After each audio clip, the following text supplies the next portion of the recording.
Voilà, nous ouvrons la parole de Dieu dans l'Évangile selon Jean. L'Évangile selon Jean, chapitre 6, et nous lisons au verset 60.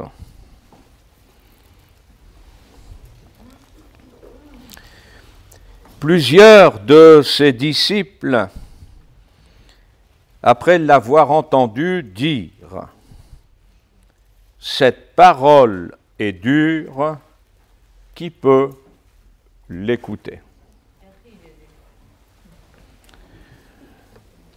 Ce sont des disciples qui ont dit ces choses, parce qu'il y en a des choses qui ressortent de cette confession. Cette parole est dure, qui peut l'écouter ? Ce n'était pas seulement une confession que l'on peut faire et regretter, puisque un à un, ils vont quitter ce Jésus. Ils croyaient en un certain Jésus, mais quand Jésus dit « Je suis le pain du ciel », quand Jésus met en évidence que pour être un disciple, il faut une communion intime avec sa mort, l'œuvre de la croix, pas seulement y adhérer, mais vivre ces mêmes souffrances, alors cette parole est dure, qui peut l'écouter ? C'est à ce moment-là que le Seigneur Jésus va se tourner vers quelques disciples qui restaient, dont Pierre, les 12, en leur disant « Et vous ? Et vous, ne voulez-vous pas aussi vous en aller ?» C'est une étape importante de la vie d'un disciple. C'est vrai que lorsqu'on rencontre Jésus pour connaître, au travers de cette rencontre, une délivrance, une guérison, des paroles bienfaisantes, nous avons envie de le suivre. Nous commençons à le suivre. Et puis, ce chemin derrière Jésus se révèle être un chemin qui va demander de la consécration, de l'abnégation, de porter sa croix. Et à ce moment-là, il y a une étape importante qui est celle de la persévérance, qui est celle de la reconnaissance d'une véritable conversion qui permettra de continuer à le suivre. Il y a une différence entre adhérer aux paroles d'un Jésus humaniste et celle de connaître les paroles de Jésus qui vont engendrer un fils ou une fille de Dieu. Et donc, Jésus va dire aux 12 qui restaient « Et vous, ne voulez-vous pas vous en aller ?» Jésus n'avait pas envie de les voir partir, mais Jésus est celui qui, dans sa prédication, est toujours resté dans la vérité, pour être clair, transparent, et il laisse aux 12, après les avoir choisis, le choix, un choix de vie. Et la parole de Pierre, mais à qui irions-nous ? Tu as les paroles de la vie éternelle.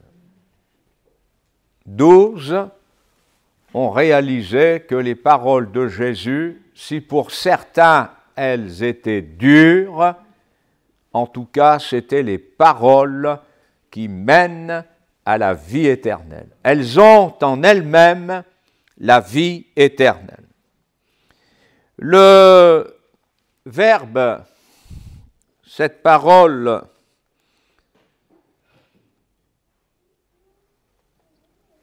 est dur, qui peut l'écouter? Ce verbe écouter, c'est l'entendre pour la vivre, pour la mettre en pratique. Et le mot dur est un mot qui met en évidence ce qui est pénible, ce qui est lourd, rigide, inflexible. Alors, frères et sœurs, qu'en pensons-nous? Vous savez, parfois on est étonné, nous avons dans nos auditoires des membres de l'Assemblée, mais qui ne sont pas forcément d'accord avec celui qui prêche, quand celui-ci prêche la parole en toute occasion, favorable ou non. Et on découvre qu'il y a des enfants de Dieu qui ne sont pas si enfants de Dieu que cela, parce que la parole de Dieu n'est pas une parole que nous aimons pour la trouver tellement bonne.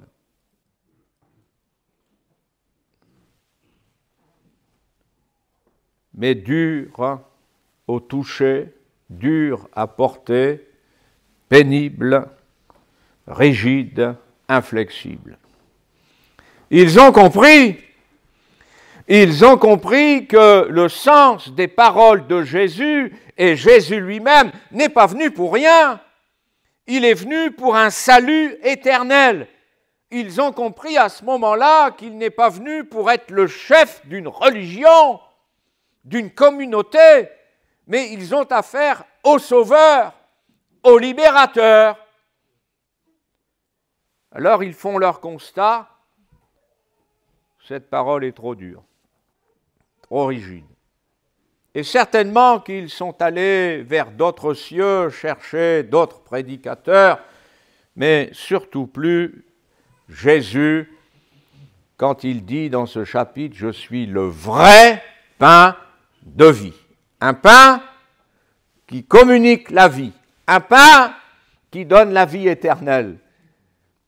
Alors, si cette parole est dure, je n'ose même pas dire, frères et sœurs, je n'enseignerai même pas, ça vaut le coup de la suivre. Allez, je sais que c'est dur, mais ça vaut le coup. C'est pas vrai, c'est faux. Venez avec moi dans la première épître de Jean. Première épître de Jean. Chapitre 5.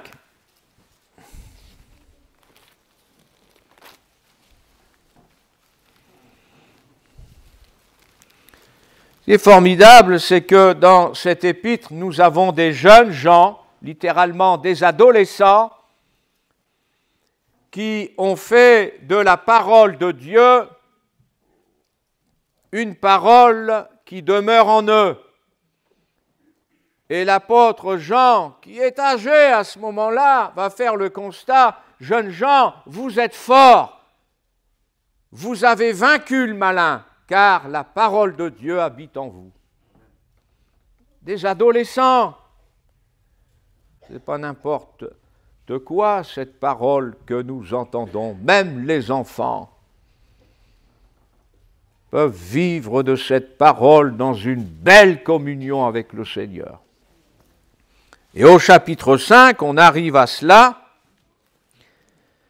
et au verset 3, « Car l'amour de Dieu consiste à garder ses commandements, et ses commandements ne sont pas pénibles. Car tout ce qui est né de Dieu triomphe du monde, et la victoire qui triomphe du monde, c'est notre foi.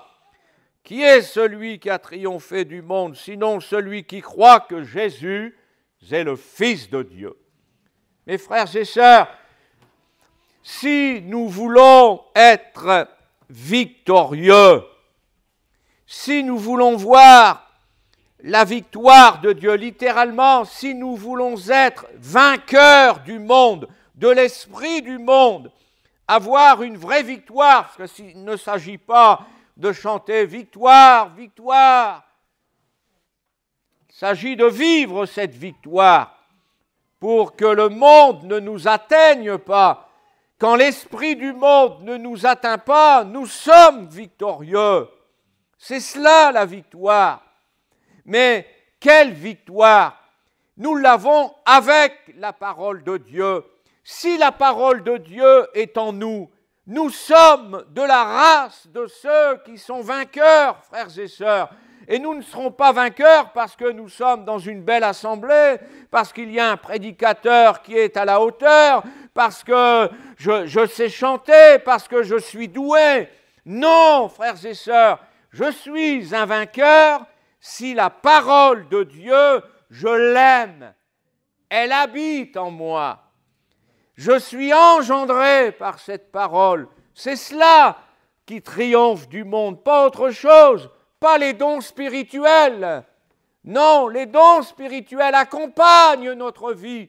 Mais ce qui a le plus d'importance, c'est la place de la parole de Dieu dans ma vie. J'aime Jésus avec sa parole. Jésus sans la parole, c'est le Jésus du monde. C'est le Jésus de l'esprit du monde qui n'a rien à voir avec ce Jésus qui a été quitté par bon nombre de disciples qui trouvaient que sa parole était trop rigide, trop inflexible. Ces commandements ne sont pas pénibles. Le mot pénible dans la parole de Dieu, là où il est placé, c'est-à-dire que ces commandements ne sont pas pesants, ils ne sont pas lourds.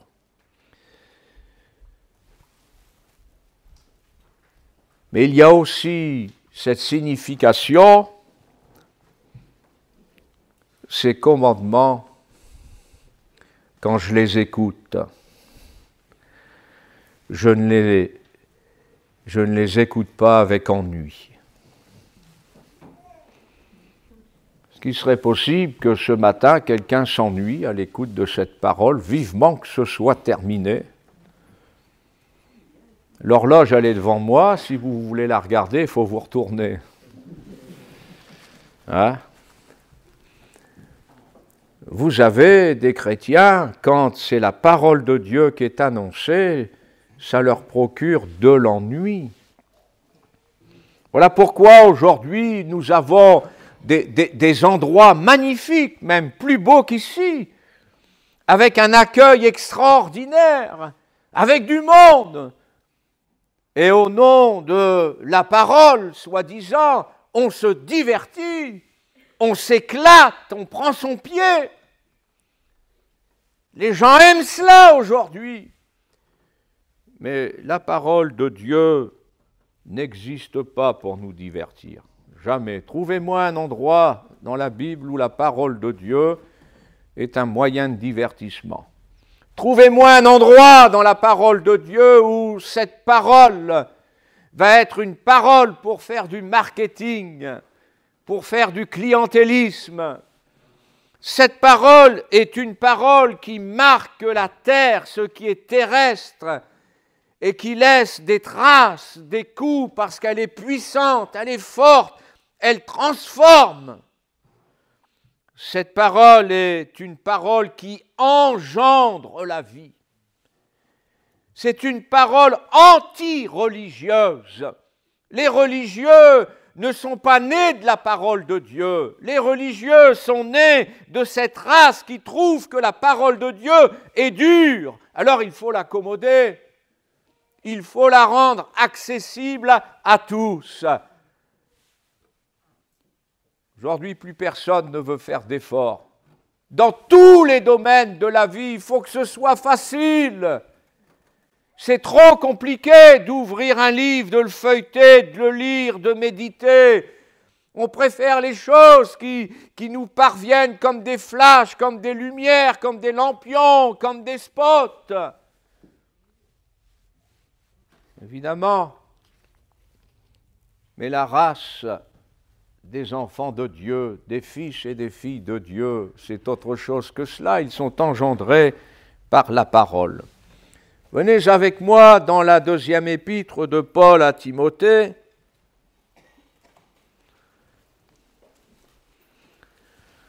Chapitre 3, verset 16. Toute l'écriture est inspirée de Dieu et utile. Alors je vais lire la traduction littérale. Toute l'écriture est inspirée de Dieu et utile pour enseigner, pour dénoncer, pour corriger, pour éduquer dans la justice,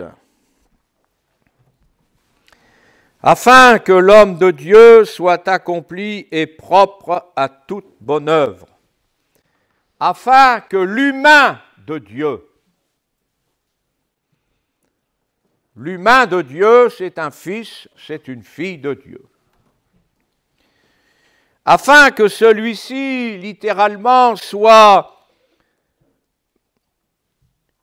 bien équipé. Pour triompher de l'esprit du monde, il faut être équipé, frères et sœurs.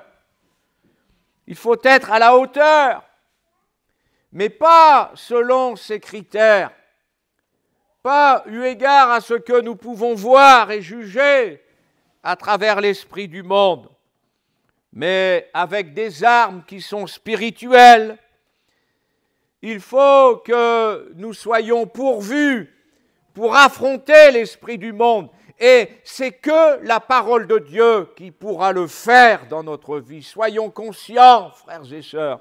Nous avons des charlatans aujourd'hui qui veulent nous enseigner des pratiques pour être un chrétien victorieux. Une fois, quelqu'un m'a téléphoné, m'a dit « Voici, je passe dans les églises et je suis un coach pour faire des chrétiens victorieux. Je leur enseigne des disciplines. » Alors j'ai dit « Combien ça coûte ?» 50 € la séance, par personne. Non, mais vous rigolez, frères et sœurs, mais aujourd'hui, ça, c'est partout. Le monde chrétien est pollué par ces choses-là, mais soyons sincères, il n'est pas si pollué que ça. Ce sont ceux qui trouvent la parole dure, inflexible, trop rigide, qui ont choisi ces choses-là. Parce que si l'esprit du monde, nous savons le remettre à sa place, si nous aimons la parole de Dieu, si la parole de Dieu pour nous n'est pas pénible, mais l'esprit du monde ne viendra pas nous chatouiller et venir s'installer dans nos assemblées. C'est parce que nous l'avons trouvé dur. Alors le diable nous a envoyé tous ces faux ouvriers, ces faux apôtres, qui ne dispensent pas la parole de la vérité. Mes frères et sœurs, mais c'est à vous que je parle. Vous en êtes où avec la parole de Dieu? C'est un porte-bonheur? Vous avez tort. La parole de Dieu, c'est notre pain de vie. C'est notre nourriture. La parole de Dieu, c'est celle qui nous enseigne. C'est celle qui dénonce. C'est celle qui corrige, qui redresse, qui nous éduque. Et frères et sœurs, c'est dur. Mais celui qui aime la parole de Dieu, c'est formidable. Heureusement que cette parole existe. Heureusement que j'ai été prévenu. Heureusement que j'ai été redressé. J'étais fou. Cette femme samaritaine qui en était à vivre une vie dans la débauche. 5 maris, un concubin, mais des expériences négatives, tristes, dramatiques aussi certainement, on ne sait pas, ça révèle bien des choses, une situation pareille. Et quand elle va écouter le Seigneur Jésus, elle va dire « Venez voir, j'ai entendu un homme, un prophète, il a dit « tout ce que j'étais, tout ce que j'ai fait. C'est la parole de Dieu qui, quand elle s'adresse à nos cœurs, elle révèle des choses. Hein, vous le savez, vous qui êtes dans cet auditoire, vous sortez, il n'y a pas un dimanche où quelqu'un ne sort pas sans me dire « Vous savez, merci pour ce que j'ai entendu, c'est ce qu'il fallait que j'entende. » « Oh, vous savez, c'est ce qu'on a dit ensemble avec les enfants, il y a 2 jours, on essayait de les convaincre, vous avez prêché là-dessus. » Mais parce que la parole de Dieu est une parole vivante. Mais vivante, pourquoi? Parce qu'on en a besoin, on a besoin de vivre. Et vivre une vie qui vaut la peine d'être vécue. Alors laissons cette parole agir, laissons-la entrer dans notre cœur.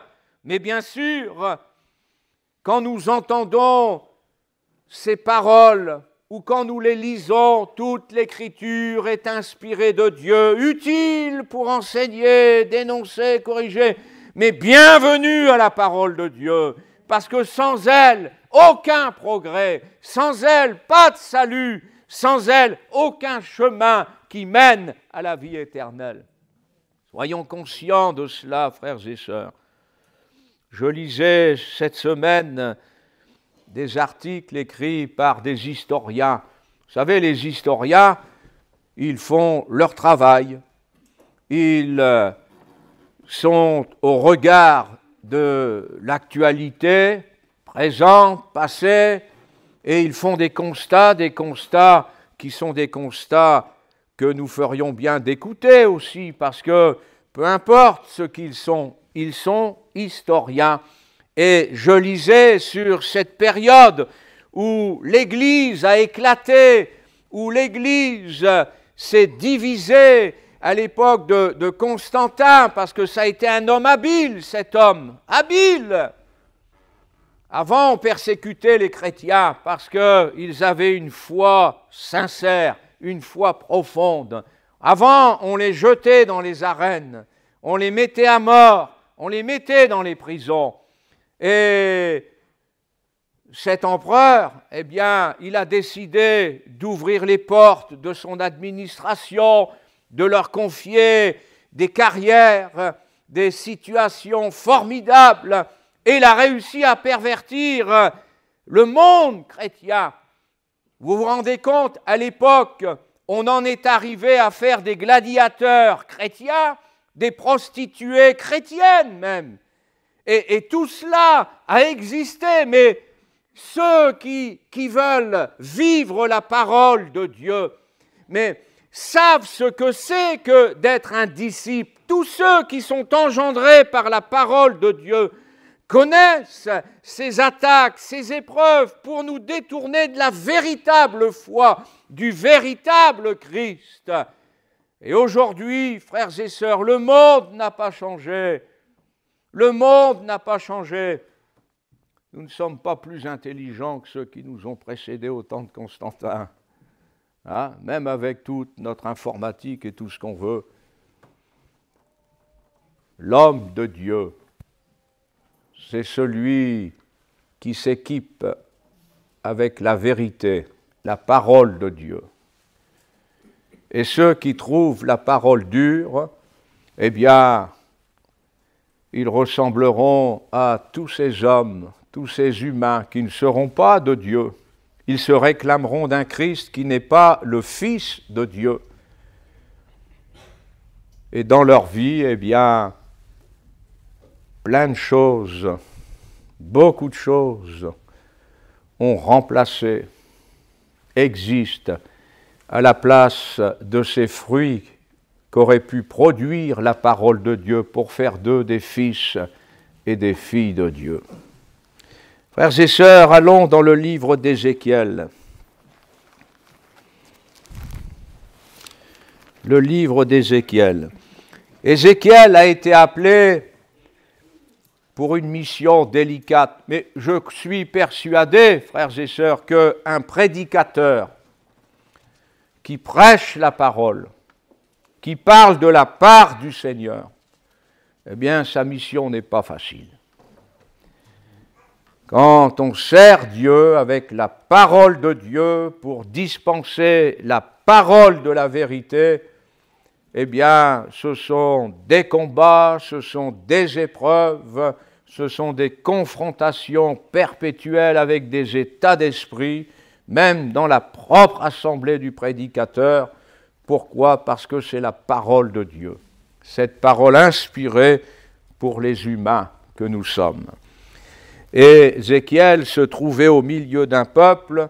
Quand le Seigneur fait ce constat, il dit « Tu leur diras mes paroles, qu'ils écoutent ou qu'ils n'écoutent pas, car ce sont des rebelles. » Alors nous arrivons dans ce livre au chapitre 2, verset 9. « Je regardais, voici une main était étendue vers moi, et elle tenait un livre en rouleau. Il le déploya devant moi, et il était écrit en dedans et en dehors. Des lamentations, des plaintes et des gémissements y étaient écrits. Il me dit, fils de l'homme, mange ce que tu trouves, mange ce rouleau et va, parle à la maison d'Israël. J'ouvris la bouche et il me fit manger ce rouleau.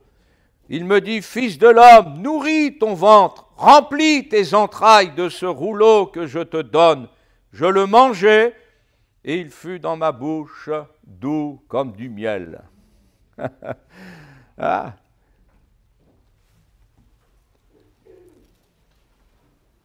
C'était pas du 80 grammes. Vous savez, le grammage du papier, là. Vous avez déjà avalé un morceau de papier? Ah. Non? Vous n'avez jamais triché, alors? Ah, moi j'ai triché à l'école, et quand l'instituteur a descendu l'estrade parce qu'il m'avait vu avec le bout de papier, enfin, oui, son estrade, ouais, tiens, c'est pas mal, maintenant c'est moi qui suis sur l'estrade. Ah, j'ai pris le papier dans la bouche. Oh là là, et je l'avalais, hein. Bon, il l'a vu, hein, ça ne m'a pas rendu service, sauf que j'ai fait l'expérience d'avaler du papier. Voilà. Mais je peux vous dire que le rouleau, là, c'est autre chose. Hein. Ouais, c'est autre chose. En plus, s'il fallait lui donner un goût, eh bien, en plus de ce qu'il peut représenter, il a le goût des lamentations, des plaintes, des gémissements. Tout ce qui sort d'un peuple rebelle. C'est dur, c'est lourd. Vivement qu'on change de pasteur. Vivement que ça change. J'étais dans une église, avant d'être dans celle-ci, il fallait me mettre à la porte. Alors je suis parti, j'ai secoué la poussière de mes pieds. Et aujourd'hui, il faut voir dans quel état ils sont. Bon, j'ai l'impression que vous ne m'avez pas encore mis à la porte. Je crois que j'ai encore quelques années devant moi. Mes frères et sœurs, cette parole que certains trouvent dure, inflexible, rigide. Ézéchiel n'était pas un automate, c'était un homme qui aimait la parole de Dieu, qui aimait Dieu. Dieu n'oblige personne à le suivre. Ézéchiel était un homme pour servir Dieu, pour obéir à Dieu. Et cette parole qui pouvait avoir l'apparence de quelque chose d'impossible à mâcher, à avaler, à digérer, j'en parle de la foi, dans ces commandements qui ne sont pas pénibles. Il va faire descendre cette parole jusque dans ses entrailles et il va trouver cela déjà dans la bouche, doux comme du miel. Alléluia. Voilà, frères et sœurs, notre héritage, une parole doux comme du miel. Ce qui est terrible, frères et sœurs, c'est que je vous conseille de poursuivre la lecture de ce chapitre 3. Mais le Seigneur va dire à Ézéchiel, c'est une parole qui est adressée à la maison d'Israël. Tu ne vas pas être accepté. C'est un langage pour eux obscur, une langue inintelligible. C'est un peuple qui pourtant a eu les yeux ouverts pour la comprendre, pour ne plus être dans l'obscurité. Mais ce peuple ne voudra pas t'écouter. Il refusera de t'écouter. Et si tu parlais à un autre peuple, eh bien, celui-ci t'écouterait. Ceux qui sont dans les ténèbres t'écouteraient. Frères et sœurs,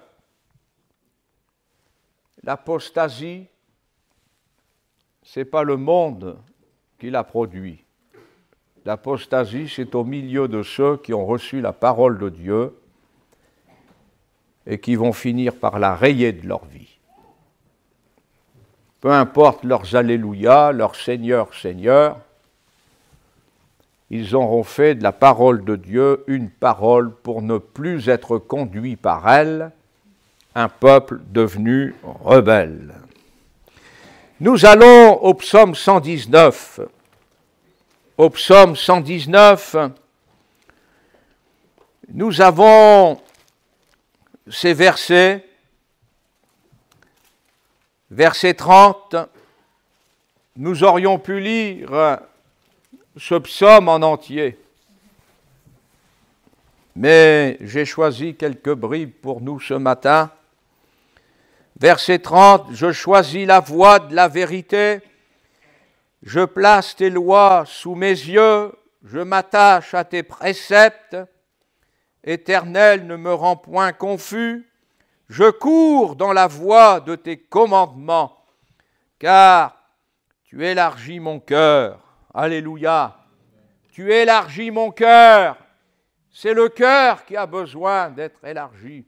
Souvenez-vous, l'apôtre Paul aux Corinthiens, deuxième épître de Paul aux Corinthiens, chapitre 6, il supplie les Corinthiens, élargissez votre cœur, faites-nous une place, non pas pour être entretenu, mais pour être écouté en tant que prédicateur, celui qui enseigne toute l'Écriture, qui est inspirée de Dieu. Faites-nous une place dans votre cœur, élargissez votre cœur. Et le psalmiste, avec la loi, parce que ceux qui trouvent la parole de l'évangile, de la vérité, le vrai évangile dur, mais la loi, c'est insupportable pour eux. Mais les croyants qui étaient sous la loi, ils étaient capables d'aimer la loi, de la chérir. Alors qu'est-ce qui se passe là? Il se passe que la loi et la grâce sont inséparables. C'est la loi qui a conduit à la grâce. C'est la loi qui a été ce pédagogue pour nous conduire à la grâce. La loi, c'est l'enseignement, c'est ce qui dénonce, c'est ce qui existe pour nous pousser à redresser. Et la grâce, c'est celle qui nous a fait découvrir le Messie, qui a tout rendu possible et qui nous a donné le pouvoir de devenir fils et filles de Dieu, frères et sœurs. Cette parole, nous devons la chérir. Mais vous imaginez, il y a des préceptes. Les préceptes. Littéralement en hébreu, les préceptes, c'est répéter, reprendre sans cesse. On n'aime pas ça. On n'aime pas. Moi aussi, dans ma nature, vous savez, quand on me répète toujours les mêmes choses, je finis par m'énerver.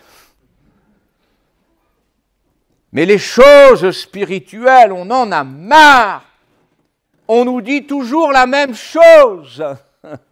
J'entends toujours les mêmes choses parce que celui qui se sent repris, qui trouve la parole de Dieu dure, vous pouvez faire 50 prédications avec 50 thèmes différents, c'est toujours les mêmes choses. C'est insupportable.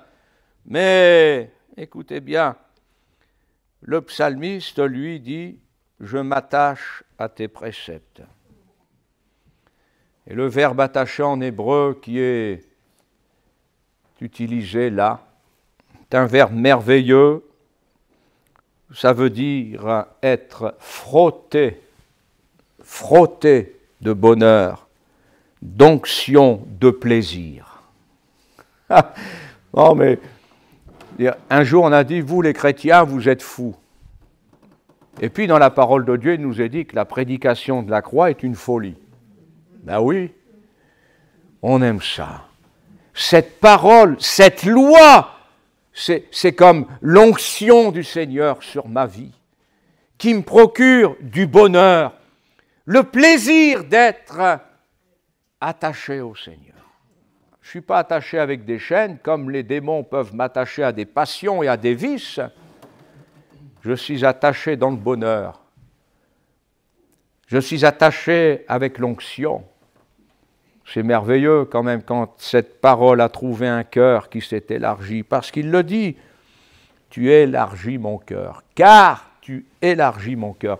Mais si le Seigneur, si le Saint-Esprit peut élargir notre cœur, c'est parce que nous lui demandons. C'est parce que nous en avons soif. Jamais le Seigneur viendra, vous savez, avec force élargir ce cœur pour faire rentrer ça. Non, ce n'est pas le Seigneur, ça. Le Seigneur a dit à Ézéchiel, mange. S'il avait refusé, il avait refusé.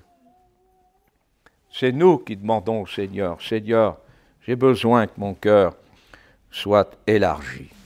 Au verset 16 de ce psaume 119, « Je fais mes délices de tes statuts, je n'oublie point ta parole. Je fais mes délices de tes statuts. » Le mot statut, veut dire piocher, fendre, creuser dans le roc, hacher, mais dans du dur. Et vous savez, ceux qui disent cette parole est dure, si vous lisez dans Ézéchiel, ce sont ceux qui ont rendu leur cœur aussi dur que le roc. Et le Seigneur va dire à Ézéchiel, eh bien, puisqu'ils ont rendu leur cœur aussi dur que le roc, toi, rends ton front aussi dur que du diamant. Parce qu'il y a plus dur que le roc. Mais c'est vrai, frères et sœurs, quand la parole de Dieu agit dans notre vie, eh bien, il faut fendre, il faut des coups, il faut une action, mais vraiment qui va nous secouer. Eh bien, béni soit Dieu pour cela. Et que dit le psalmiste quand à ces statuts, je fais mes délices? Littéralement, je me délecte. Je me délecte. Voilà. On prend des coups nécessaires, parce que je ne sais pas si vous avez déjà eu l'occasion de regarder un artiste quand il est en train de donner une forme à de la pierre. Il y a des coups. Il y en a même qui prennent des machines mécaniques pour s'aider. Évidemment, pour arriver à faire une forme, et ensuite ils vont faire leur travail d'artiste. Mais la parole de Dieu, elle est comme cela. Je ne dirais pas avec certains, je dirais qu'avec nous tous, chacun pour sa part, il faut qu'elle travaille. Et la parole de Dieu est comme cela. Mais je me délecte de ça. Je me délecte de ça. Quand j'arriverai au ciel, j'aurai la bonne forme. Mais en attendant, cette parole doit faire son rôle de statut. Et puis au verset 47, je fais mes délices de tes commandements. Et quelle confession, je les aime. Je les aime. Je suis persuadé que dans cet auditoire, il y a des personnes qui n'attendent que ça, qu'on leur dise « je t'aime ». Ça fait du bien, une confession pareille. Hein. Et le psalmiste, lui, il dit « je t'aime » au commandement du Seigneur. Il a un amour pour les commandements du Seigneur. Et c'est pareil, c'est la même chose. Je me délecte de tes commandements, je les aime. Voilà un enfant du Seigneur. Mais vous avez des chrétiens aujourd'hui, oh, trop de paroles, trop d'enseignements, trop long les prédications, ils entendent sur 7 jours, 4 réunions, allez, je vais exagérer, 1 heure pour chaque prédication, 4 heures sur 7 jours, mais c'est trop, oh là là! Un jour, une chrétienne m'a dit ceci, qui allait dans une autre église, mais nous, avec notre pasteur, c'est quand même différent, on s'amuse. Voilà. Alors, venez pas me voir pour vous amuser, de toute façon, je ne suis pas doué pour ça. Toujours au psaume 119 et au verset 66, « Enseigne-moi le bon sens et l'intelligence, car je crois à tes commandements. » Alléluia. « Avant d'avoir été humilié, je m'égarais. Maintenant, j'observe ta parole. » Et oui, mais oui, il faut le dire, frères et sœurs, avant d'avoir été humilié, je m'égarais. La parole de Dieu est capable de nous humilier, mais pour mettre fin à l'égarement, pour mettre fin à nos erreurs.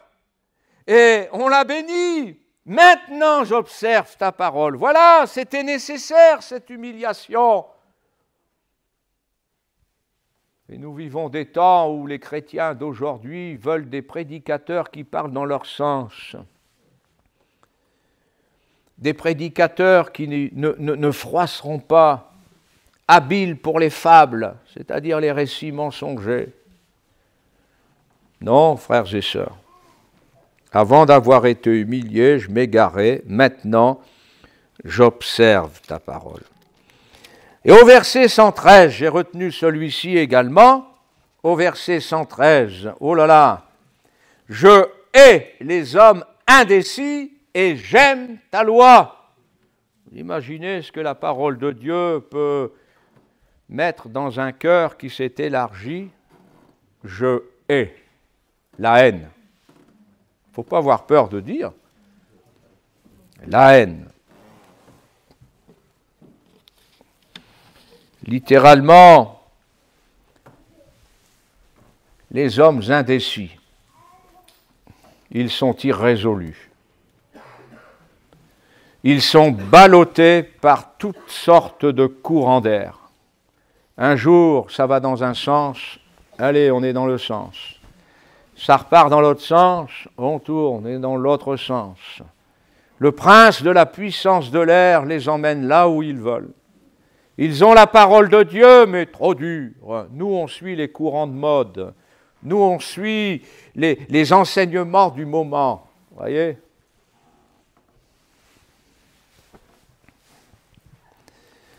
Je hais les hommes indécis. La parole de Dieu dit au sujet des hommes indécis, et notamment dans l'épître de Jacques, qu'un tel homme ne s'imagine pas recevoir quelque chose de la part de Dieu. Voilà.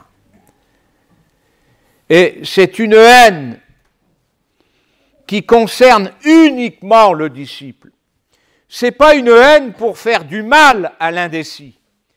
Ce n'est pas une haine pour avoir de la violence à l'égard de l'indécis. Oh là là, c'est sa vie.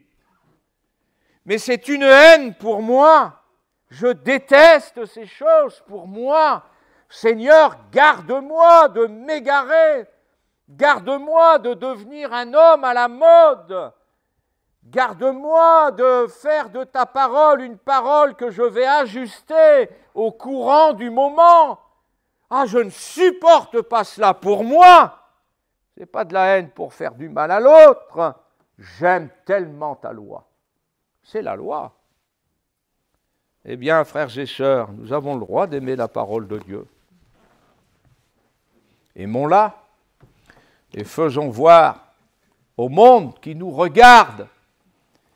Parce que si ceux qui sont dans l'obscurité écouteraient nos paroles, mieux que ces chrétiens qui ne peuvent plus entendre la vérité, elle devient insupportable. On est libre. Ah oui, vous êtes libre, la preuve. Et moi, je préfère être engendré par la parole de Dieu que d'avoir cette liberté qui conduit en enfer.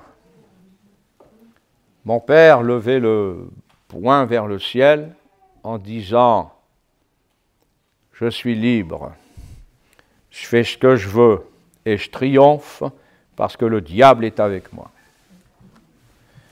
Mais moi, c'est l'inverse. Jésus est avec moi.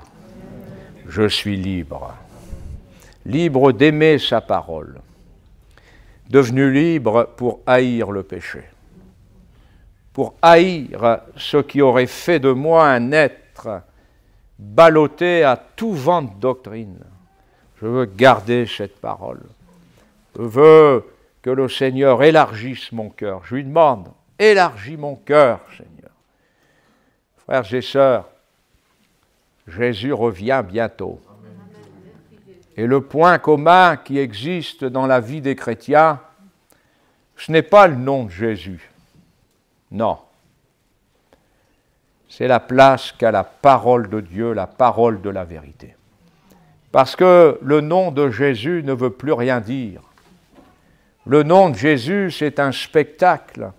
Le nom de Jésus, c'est une comédie musicale. Le nom de Jésus est sur toutes les bouches, sur tous les registres, même les sataniques le prononcent. Mais c'est Jésus-Christ, crucifié pour mes péchés, ressuscité, avec son œuvre unique, ses souffrances, sa victoire et sa parole pour ma vie. Que le nom du Seigneur Jésus soit béni, et vous aussi.